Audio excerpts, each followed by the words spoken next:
आज की वीडियो में हम आपको बताएंगे कि फ्रांस में असाइलम करने वाले को घर बैठे वहाँ की हुकूमत कितने पैसे देती है, कितनी सहूलियात देती है, जबकि ऑस्ट्रेलिया में जो असाइलम करता है उसको ऑस्ट्रेलियन गवर्नमेंट कितने पैसे देती है या क्या क्या सहूलियात देती हैं। ये जब मैं आपको चीज़ें बताऊंगा ना तो फिर आप समझ जाएंगे कि जो आए रोज़ वहाँ बाहर की हुकूमतें कहती हैं कि जी हमारे मुल्क में असाइलम यानी सियासी पनाह करने वालों की तादाद बढ़ती जा रही है, हम तंग आ चुके हैं। तो जब मैं ये वीडियो में तफसीलात आपको बताऊंगा तो फिर आप खुद समझ जाएंगे कि बाहर वाले असाइलम वालों को लोग किन्ने तंग ने। बात करेंगे सबसे पहले हम ऑस्ट्रेलिया की। देखें, ऑस्ट्रेलिया में अगर असाइलम अप्लाई किया जाता है ना तो उसके लिए आप या तो लिख के अपनी स्टोरी इमिग्रेशन का जो दफ्तर है सिडनी में या मेलबर्न, यहाँ जहाँ भी इनके दफ्तर हैं, उनको ईमेल कर दें, अपना एड्रेस दे दें और वो आपको वहाँ पे जवाब आ जाएगा। लेकिन ज़्यादा अथेंटिक तरीका जो लोग करते हैं वो ये है कि किसी भी इमिग्रेशन ऑफिस जो भी होता है उसके दफ्तर में चले जाते हैं और रिसेप्शन पे जा के कहते हैं कि जी मैंने असाइलम करना है। तो असाइलम का जो प्रोसेस है वो रिसेप्शन वाले को पता होता है कि इसको किस कमरे में भेजना है, किस डेस्क पर भेजना है।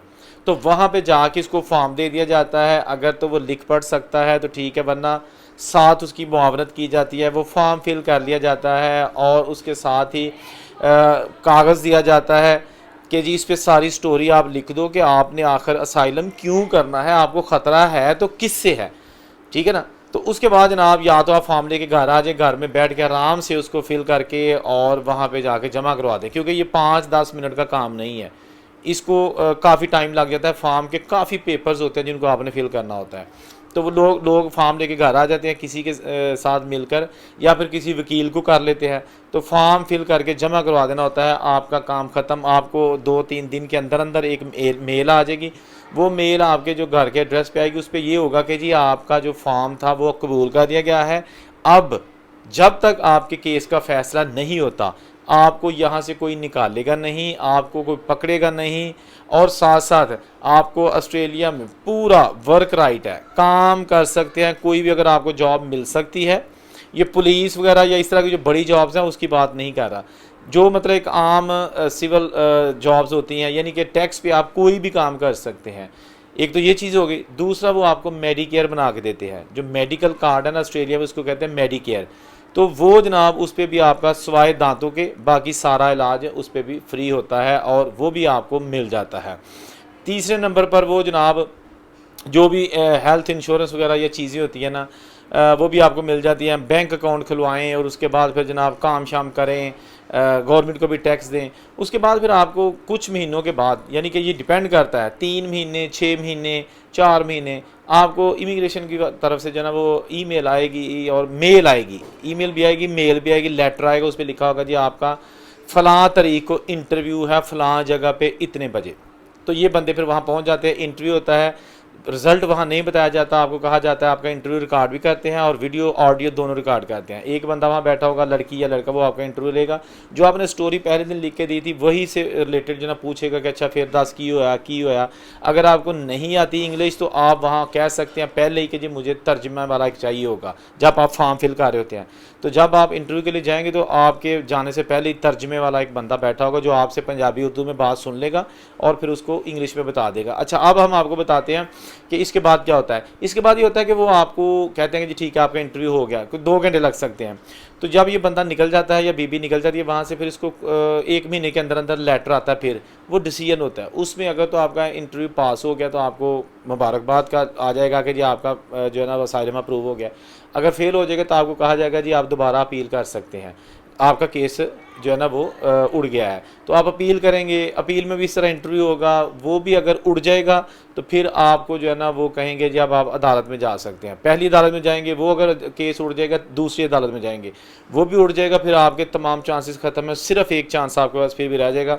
आप वहाँ के जो इमिग्रेशन मिनिस्टर है उसको एक लेटर लिख सकते हैं इंसानी हमदर्दी की तहत कि देखिए जी मेरे सारे केसेस अदालतों और इमिग्रेशन ने रिजेक्ट कर दिए हैं, हुण तुहाडे को मेरा केस है, रब दा वास्ता मेरा केस अप्रूव कर दो। यानी कि तरला बेनती करनी है ना, होर उन्होंने तड़ी थोड़ी लानी है।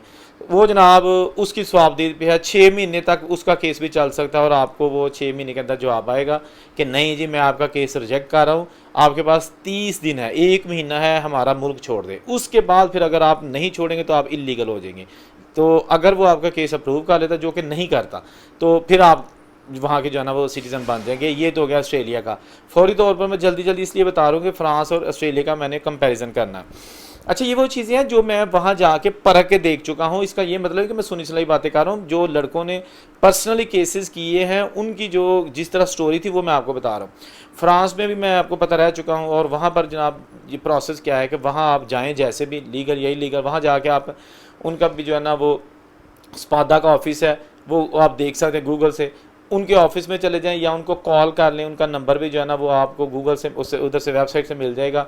उनके नंबर पे कॉल कर दें, वो आपको एड्रेस समझा देंगे। और नहीं अगर आपको एड्रेस का पता है तो किसी भी आप वहाँ पे पाकिस्तानी से पूछ लें कि भाईजान मैं असाइलम करना है, तो वो सबको पता होगा, सारे असाइलम जो नंगे ने, ठीक है ना।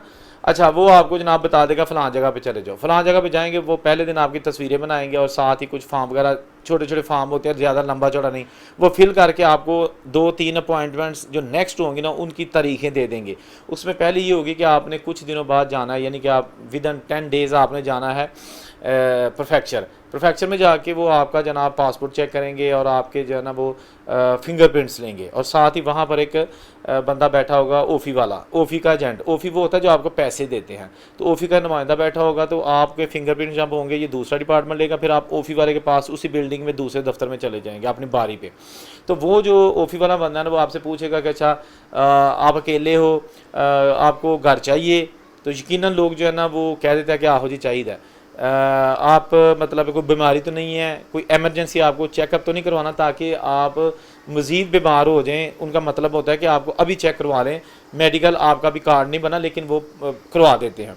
तो लोग यकीनन कहते हैं कि नहीं मैनू कोई बीमारी नहीं, ना मैं बीमार हाँ, बस तुम अगला काम करो पैसे वाला।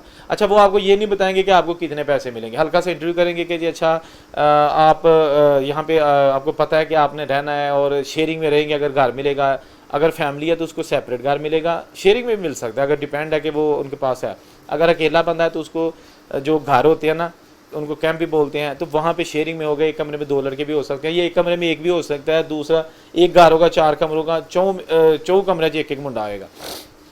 उसके बाद ये होगा कि ये बंदा वहाँ पे सारा कुछ इंटरव्यू दे के घर आ जाएगा और इसको कार्ड दे देंगे, जिस तरह ATM कार्ड होता है ना वो पहले दिन दे देंगे, और साथ कहेंगे कि अभी आपने इसको नहीं चलाना, इसमें कुछ नहीं है, 1 महीने के बाद इसके अंदर पैसे आएंगे, फिर आप वो इस्तेमाल कर सकते हैं।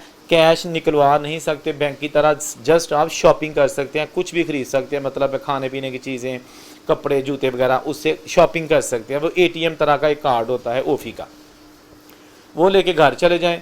1 महीने के बाद फिर आपको जो है ना मैसेज आ जाएगा कि जी आपका जो कार्ड हमने दिया था ना उसका पिन कोड भी आपको दिया था, अब आप उसको इस्तेमाल करना शुरू कर दें, उसमें पैसे आ गए हैं।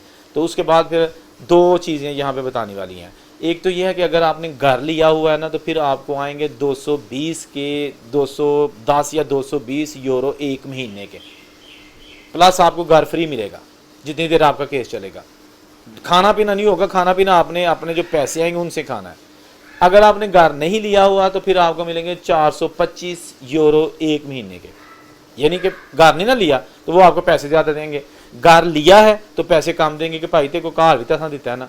समझ आ गई? ये बड़ी कन्फ्यूजन है, बड़ी मिसअंडरस्टैंडिंग है लोगों में कि वो ये समझते हैं कि यार घर लवो या ना लो पैसे दे ही जाते हैं।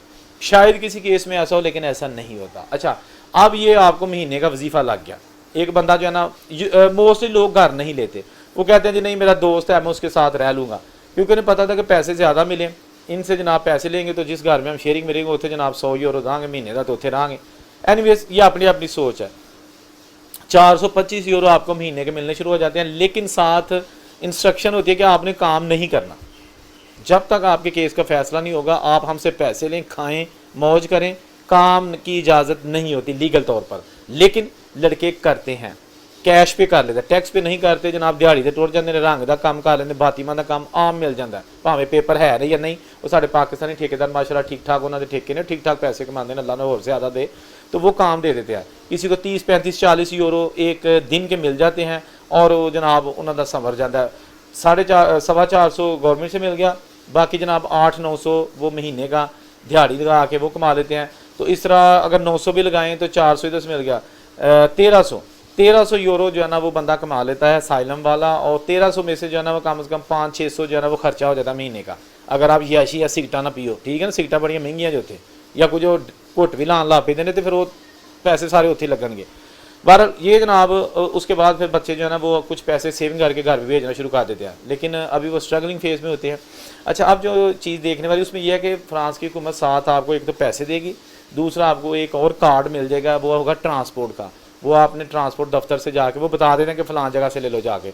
उसमें ये होगा कि आपको अनलिमिटेड सफ़र कर सकते हैं। फॉर एग्ज़ाम्पल अगर आप पेरिस में रहते हैं तो पेरिस की हदूद में आप ट्रेन का या बस का जो लोकल चीज़ें हैं उनका सफ़र टोटली फ्री है आपका, वो आप कर सकते हैं। वहाँ पर भी मेडिकल आपको मिलेगा और जो ये इंश्योरेंस होती है इसकी आपको वो मिलता है।